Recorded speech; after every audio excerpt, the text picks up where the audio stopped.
Congress party अपनी जो हमारा स्टैंड है उस पर अडिग है। हमारी बेटियों को न्याय मिले। जब तक न्याय नहीं मिलेगा तब तक हम अपनी बेटियों का साथ देंगे।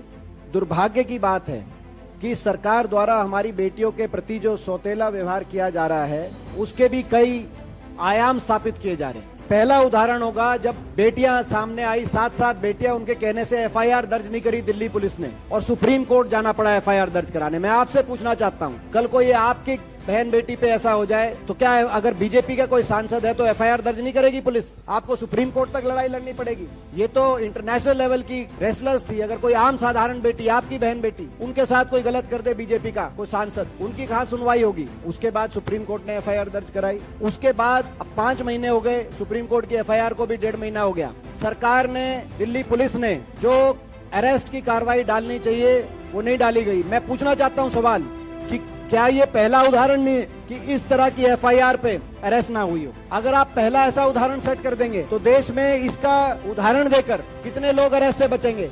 इस तरह के आरोपी, इस तरह की एफआईआर, ऐसे ऐसे संगीन आरोप जहां लगे हों, ये पहला उदाहरण है। दिल्ली पुलिस का भी पहला उदाहरण है। इस मामले के बाद भी कई ऐसी एफआईआर दर्ज हुई दिल्ली पुलिस में और उसमें अरेस्ट हुआ, और पहले भी इसी साल पहला उदाहरण जहां अरेस्ट नहीं हुई। केवल इसलिए अरेस्ट नहीं हुई कि भाजपा के सांसद हैं। तो आने वाले समय में इसका उदाहरण देके कितनी बेटियों पे अत्याचार देश में कैसा, मैं पूछना चाहता हूं भाजपा के शासकों से, आप एक व्यक्ति, एक सांसद को बचाने के लिए देश में बेटियों के लिए कैसा वातावरण बना रहे हैं? और उसके बाद तीसरा आयाम, मैंने कहा आयाम स्थापित कर रही है सरकार, नए नए कीर्तिमान हमारी बेटियों की को न्याय से वंचित रखने के लिए। तीसरा, जब हमारी बेटियां गई हरिद्वार में अपने मेडलों को विसर्जित करने के लिए तो सरकार के किसी प्रतिनिधि ने, जो इनके साथ फोटो खिंचवाते थे, स्टेटमेंट तक नहीं दी कि आप अपने मेडल को विसर्जित ना करिए, हम न्याय दिलवाएंगे। ये जो खेल मंत्री जो आज कह रहे हैं, बुला रहे हैं बातचीत के लिए, कहाँ थे? ये वो मेडल थे जिन मेडल के साथ प्रधानमंत्री जी से लेकर खेल मंत्री जी तस्वीरें खिंचवाते थे। ये मेडल लेके वहाँ गई हमारी बेटियां, कोई रोकने नहीं आया, किसी ने स्टेटमेंट नहीं दी। कम से कम एक स्टेटमेंट आ सकती थी कि आपको न्याय मिलेगा, ये आपका देश है। ऐसा लगता है कि सरकार इन बेटियों से नहीं, बेटियों के साथ साथ उन मेडल से भी घृणा करती थी। नहीं तो कम से कम किसी की तो स्टेटमेंट आ सकती थी कि न्याय मिलेगा। आप ये